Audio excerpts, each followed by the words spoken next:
a resposta ao bullying, não é? Portanto, o miúdo que acabou de sofrer, dão-lhe a honra de poder... No fim de semana a seguir, está a entrar e a viver uma experiência que muitos jogadores não vivem. Todos os jogadores, claro. E aqueles miúdos que se calhar foram bullies e gozaram com ele, nunca não vão ter essa oportunidade.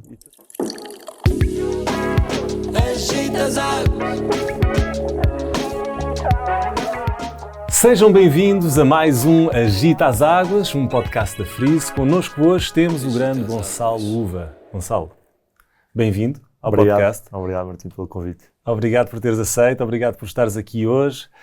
Temos muito que falar, temos aqui uma temática polémica, que é o bullying, que vai ser um bocadinho a tónica da nossa conversa hoje. Mas antes disso, queria falar aqui um bocadinho contigo. Só queria partilhar contigo, por exemplo, que eu já joguei rugby. Já, onde? Apesar de não parecer, olha, há uns anos largos atrás, quando eu tinha para aí 15 anos, fiz uns meses no CDU. Na altura estavam lá os nossos amigos Kiki e Bernardo Magalhães. Exatamente. Yeah. Mas não foi uma carreira de sucesso, foi uma curta carreira. Eu digo sempre isto, o importante é jogar.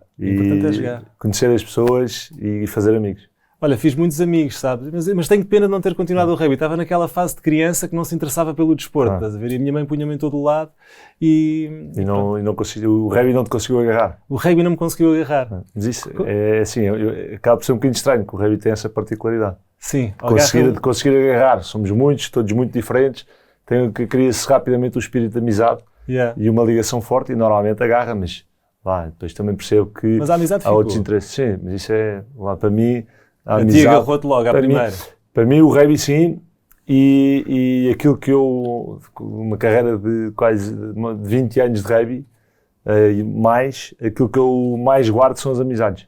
Claro. Em todos os clubes que joguei, e eu fui para a França, e na seleção e em Portugal, no direito, mas há sempre, tenho muitos amigos, e muitos deles até de outros clubes. Portanto, sou completamente contra clubites e aquela rivalidade, as rivalidades existem, são para se manter dentro do campo e durante o jogo. E fora depois, dele, não. E depois é ver uma freeze. Porque diz aquele clássico, não é? Que o rugby é um desporto de brutos jogado por cavalheiros e que o futebol é um desporto de cavalheiros jogado por brutos. Tu escolheste o rugby, também gostas de futebol ou tipo o rugby foi a tua cena de logo? Não, o futebol, a minha ligação ao futebol era jogar na escola, normalmente à baliza, porque eu era gordinho, baixinho, gordinho, e quando fui para o rugby, comecei a jogar rugby bastante cedo, para Portugal com 8 anos. Tive essa oportunidade, essa felicidade e como tu, tal como tu, tinha outras modalidades. Joguei ténis, fiz competição, futebol, jogava na escola contigo, mas fiz vários torneios na altura com o Valsacina e fazia tudo. E quando acabei, mais tarde, por tomar uma decisão, porque sabia que queria ter uma vida ligada ao desporto, acabei por escolher o rugby, exatamente pelas amizades, por puxarem por mim, depois também o meu corpo também cresceu de outra forma e, portanto, tinha se calhar as características mais direcionadas para o rugby do que talvez para outras modalidades e, portanto, acabou por ser aqui um conjunto de fatores que me mantiveram no rugby, mas os amigos e as pessoas foi aquilo que mais me agarrou e aquilo que eu mais guardo de toda a minha carreira. Eu acho o rugby um desporto lindo, apesar de já não me lembrar bem de todas as regras e de como é que se joga, mas sobretudo eu acho que o desporto é tipo, é uma dramatização da vida real, no sentido em que tipo, na vida real temos objetivos a cumprir e depois celebramos quando cumprimos, mas nós nos jogos comprimimos o drama em 1h30, não é? Se tu pensares, tipo, tu celebras um golo ou um ensaio, com muito mais força do que se calhar celebras o nascimento da tua filha. Tu não estás tipo a gritar quando a tua filha nasce. Não sentes isso? Tipo, que é uma dramatização. Claro, são momentos, não é? Estamos a falar, como disseste, é 1h30 de jogo, é aquilo que estás a jogar, estás naquela bolha e festejas. Realmente tu na rua não fazes isso, não é? Yeah. Podes receber uma notícia ótima pelo telefone, e não te vais pôr a gritar que seja a melhor notícia que tu tenhas recebido durante o dia, durante o mês, não depois a gritar vamos, não o fazes, não é? No rugby acaba por ser, no rugby e no desporto, acho que os pontos e as vitórias são para ser celebradas e são para ser celebradas no momento. Agora, também tem uma coisa, no rugby, e falando no rugby, tu não vês grandes celebrações de ensaios como vês noutras modalidades. Ou seja, tu não festejas um golo, não festejas um ensaio como festejas um bocadinho com o futebol. A NFL, por exemplo, que é conhecido por festejar também. Se marcas de ensaio, dás ali um abraço mais ou menos coletivo, enquanto retomas o teu lugar, um abraço, uns high fives e pronto para receber o próximo pontapé de saída, a próxima bola. Agora, não vês, às vezes vês, mas tirar camisolas nunca vês no rugby. Ninguém tira a camisola para fechar um ensaio. Acaba por haver um bocadinho, se calhar, um bocadinho mais respeito, mais postura. Exatamente. Gosto disso muito. E isso faz parte do desporto, até porque, vou dizer, marcas um ensaio, 2 minutos a seguir podes estar a levar um. E portanto, aquilo que nós pensamos e aquilo que é transmitido desde a formação é marcar um ensaio, marcar pontos, retomar rápido o lugar para recuperar a bola, para não levar logo... É isso, perdes muito tempo a celebrar, exatamente. A levar logo. E depois eu acho que tem a ver também com a própria educação do desporto e da modalidade. No rugby, desde cedo, não se festejam ensaios e, portanto, é normal. E não estou contra as outras modalidades que o fazem, porque faz parte da modalidade e, portanto... Claro. Eu gosto, como digo, gosto de ver futebol, adoro ver futebol, adoro ver a Liga dos Campeões, os europeus, campeonatos do mundo. E também gosto, em casa, os meus filhos celebram comigo o golo. Levantamos os braços e celebramos. Lindo. Olha, e desviando aqui a conversa um bocadinho para o nosso tema de hoje, que é o bullying. Que sentes que há bullying no rugby? Tipo, tu já testemunhaste algumas situações desagradáveis? Ou isto é um tópico que... É assim, é um tópico controverso, até porque a própria definição de bullying é uma definição que não é linear. Portanto, o que é bullying? O que é para ti é bullying? Até que ponto é que é bullying? As pessoas que são vítimas de bullying têm que aprender a responder como é que respondem a isso, como é que têm que lidar. Eu acho que é muito mais, e o desporto que ajuda a fazer isso é criar resiliência e mecanismos de defesa do bullying. Exatamente. Agora, eu acho que bullying vai sempre haver. Agora é exatamente isso que eu estou a dizer. Eu acho que é a maneira como as pessoas reagem a esse bullying. E, de todo, não podem sofrer. Pois. Ou seja, eu posso estar a fazer bullying, estou aqui a dizer-te, preciso de uma camisa às riscas, que és uma zebra, podia estar a brincar contigo. Lá está. Depende da interpretação também, depende da nossa relação. Mas tu estavas a tocar num ponto interessante, que é se as pessoas não se magoarem, o que é que queres dizer com isso? No sentido em que, tipo, gozar com uma coisa é magoar a pessoa, ou tipo, como não estás a magoá-la fisicamente, não é magoar? Ou seja, eu acho que não há só o bullying físico, não é? Acho bullying emocional. Há o bullying emocional, não é?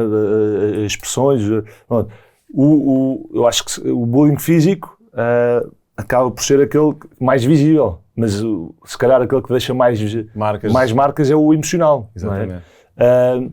Agora, eu vou dizer uma coisa que também é da modalidade. O rugby é um desporto muito inclusivo. Pelas posições que tens, tu tens todo o tipo de miúdos a jogar e precisas de tamanhos diferentes. Portanto, só por si é um desporto que é muito inclusivo.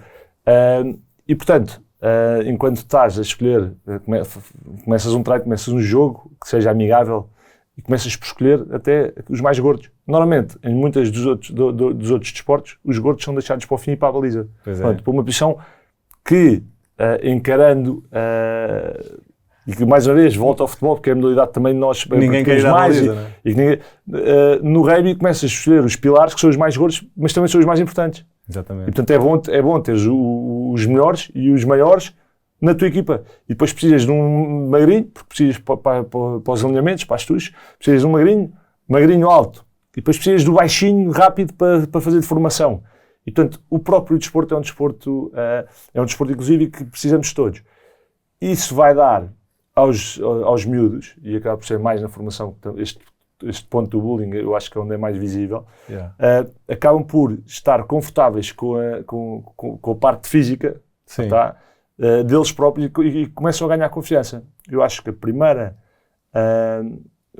aquilo onde combater o bullying se deve fazer é dar confiança aos miúdos para exatamente não sofrer, porque o bullying vai sempre haver, na minha opinião. Pois, é muito difícil erradicar o bullying. Exatamente, eu ia-te perguntar aqui o que é que seria uma boa dica ou um bom mecanismo de defesa para alguém que sinta que está a sofrer de bullying, por exemplo, num balneário de rugby. A primeira talvez seja, quanto mais o bully vê que tu estás a sofrer, mais vai pisar. Certo, não é? certo. Portanto, diria que não mostrar sinais de fraqueza, confrontar e aceitar. E depois, se chegar a um ponto em que a pessoa não está realmente bem, e falar com o treinador e dizer aquilo que se está a passar, explicar a situação. Claro. E isto, quer seja no rugby, na minha opinião, quer seja na escola, como é que os treinadores, como é que os docentes, como é que os pedagogos vão agir? Acho que há várias teorias, várias escolas. É falar com a pessoa que faz bullying, é dar força e confiança à pessoa que sofre para ultrapassar e para ganhar resiliência, para ganhar mecanismos para não sofrer. Porque, e tipo os colegas também, se calhar, não é? Tipo sentir pedir apoio dos colegas. Os próprios dentro das equipas acabam por haver relações mais próximas, não é? E acabas por ter aqueles teus amigos que se calhar se veem que estás a sofrer, se calhar ajudam-te a perceber e chamam a atenção. Agora, eu digo uma coisa, já assisti a cenas de bullying, há cenas de bullying no rugby, mas aquilo que eu retiro é a união da modalidade como resposta ao bullying. Há 2 casos, e até bem recentes, que foi, e estamos a falar de bullying, não num treino, através das redes sociais. Pois, agora temos isso, não é? Obviamente, também as consequências do bullying das redes sociais atingem outras dimensões. Realmente era um miúdo com uma certa idade, que estava acima do peso, aí veio, aparentemente, uma mãe ou um pai de outro miúdo a dizer que para o pai dele e para o miúdo terem atenção, que ele estava gordo e que estava disforme, aí aquilo afetou o miúdo, afetou o pai, e toda uma comunidade do rugby. Portanto, isto foi passado, se não me engano foi em Inglaterra, isto chegou à Nova Zelândia, houve jogadores neozelandeses a virem e a defenderem o miúdo. Isso é incrível. Dizer, não se preocupe, ele está bem, os pais preocupam-se com ele, está a fazer o melhor, está a fazer desporto. Portanto, obviamente que há de ter cuidado, mas na altura certa. E o miúdo até estaria a ter cuidado e a ter uma alimentação, mas era um miúdo gordo que provavelmente foi escolhido. É um bullying que veio de fora. Normalmente, um bullying que vem de quem não percebe. Exatamente, não percebe. Outro exemplo, mais um também no rugby, em que vítima de bullying foi convidado para entrar num jogo com os jogadores da Nova Zelândia também e da Austrália.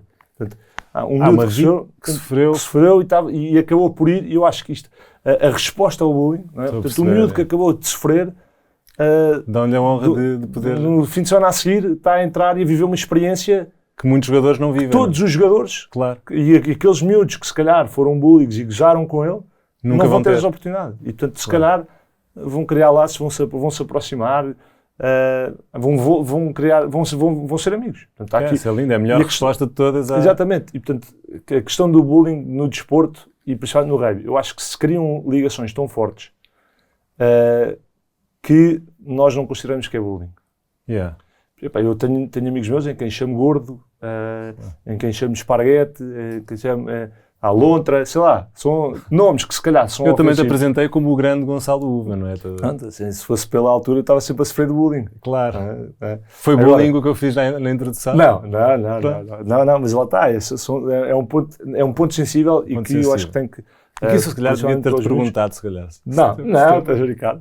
Depois eu acho que é a maneira como dizes. Não é uma forma de magoar, de querer mandar abaixo, não é? Mas é uma forma de enaltecer. Claro. Não é?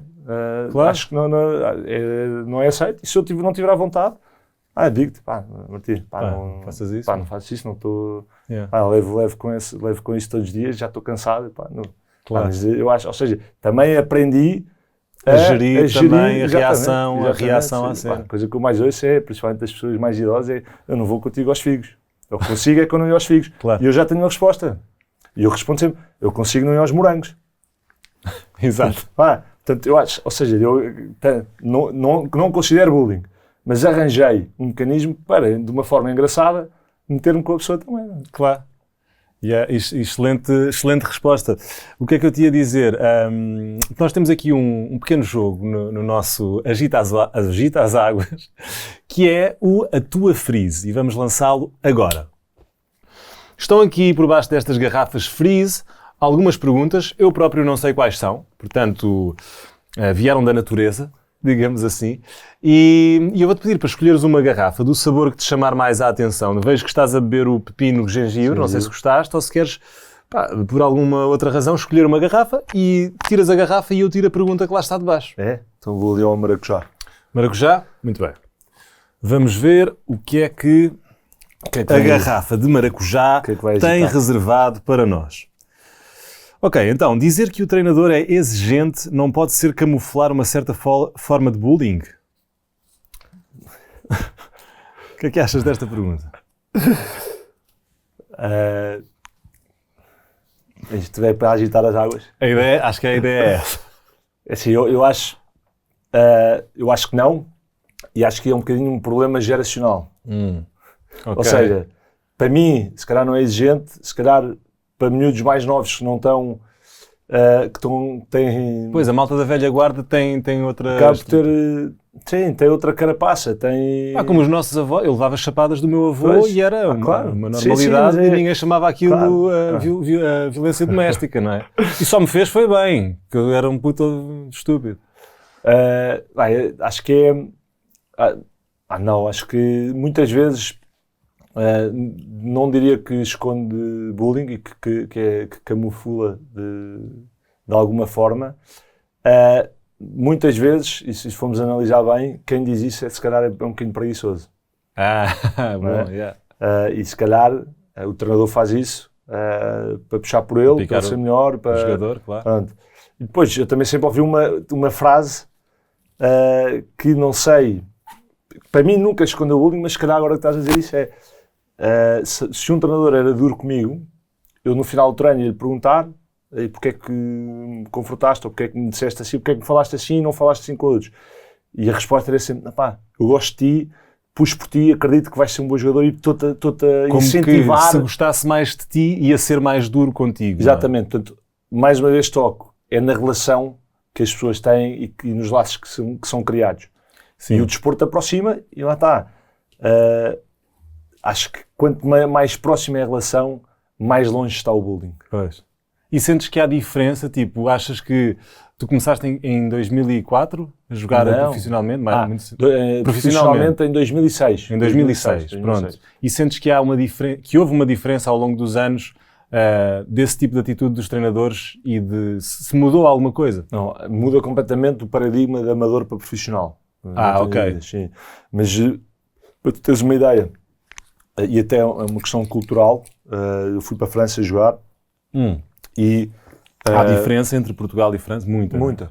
Tipo em quê? Muita. Lá, por exemplo, eu cheguei, tive que aprender, falas sempre a todos, mas não é falar de chegar e oi. Não, chegas, falas, vais um a um, podem estar 30 jogadores no balneário. Apertas a mão a todos. E cá não se faz isso? Cá, falas mais aos teus amigos, dás um oi geral, pronto. É engraçado, eu fazia sempre isso, depois fui criando relações e amizades, em Montpellier dá-se 3 beijinhos, portanto, fazias essa diferenciação e que não é, se calhar podes considerar bullying porque fazes a diferenciação entre uns e outros. Chegava a amigos, dava 3 beijinhos, chegava outro que tinha acabado de chegar, dava-lhe um aperto de mão. E essa diferença, na minha opinião, não é bullying, nem há ali, é o quê? É o quê? Um bocadinho mais de intimidade com uns e com outros. E depois, imagina, eu chegava à tarde, já tinhas falado, não fazias a volta toda outra vez. Eu, se calhar, amigos meus cá, se o vejo de manhã no treino, chego à tarde, cumprimento outra vez. Eu chegava, portanto, fazia isto em França, à tarde ia cumprimentar, e eles olhavam para mim e disseram, não, já me falaste. Portanto, está feito. Cumprimento para o dia, está feito, não vai. Okay. E eu tive que perceber que em diferentes ambientes, em diferentes culturas, há diferentes comportamentos que tens que ajustar.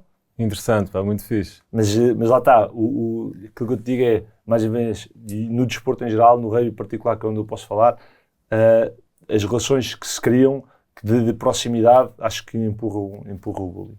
Olha, e o rugby tem a fama de ser um desporto de elite, não é? Porquê?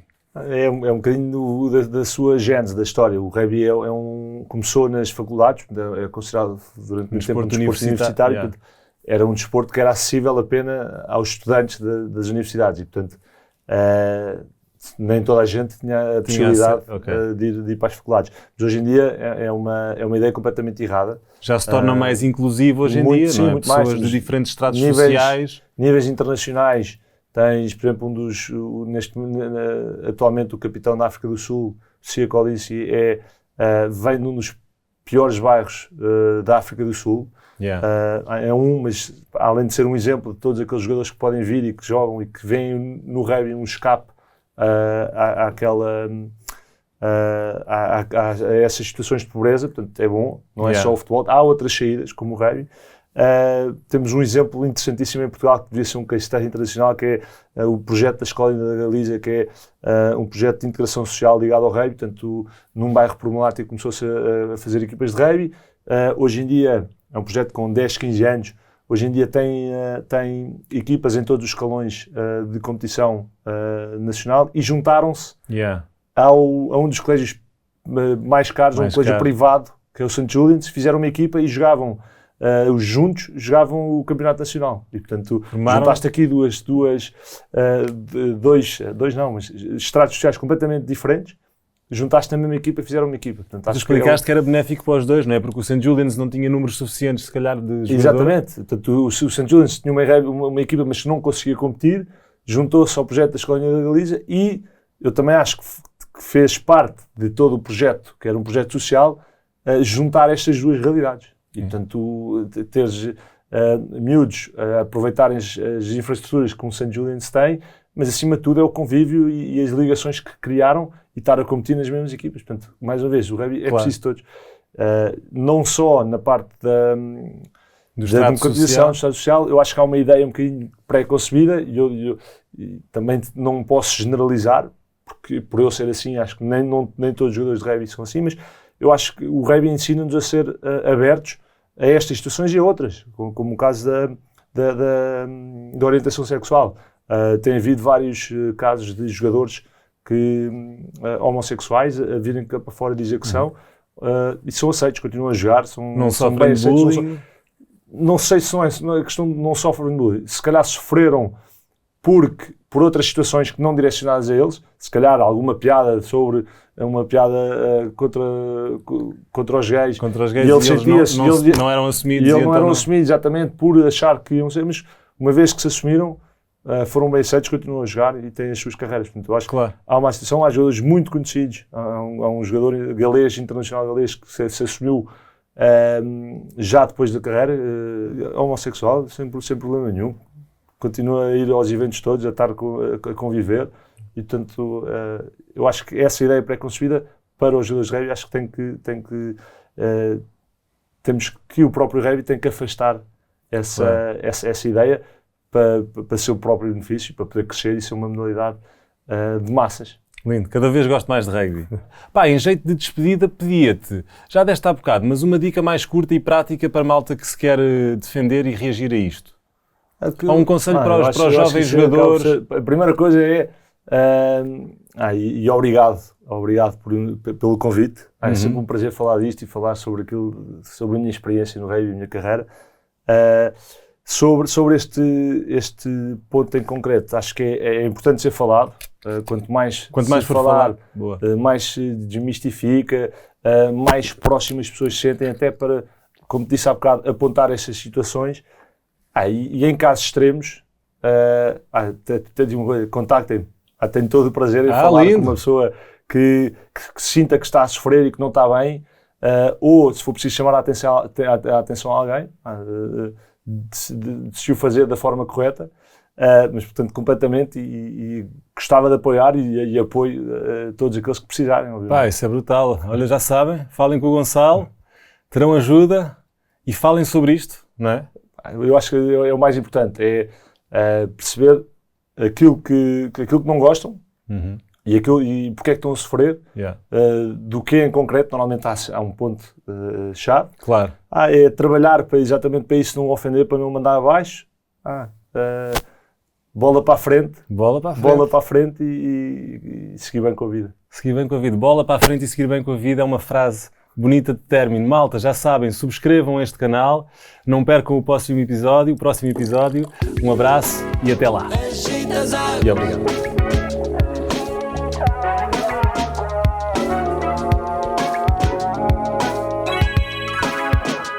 Agita as águas.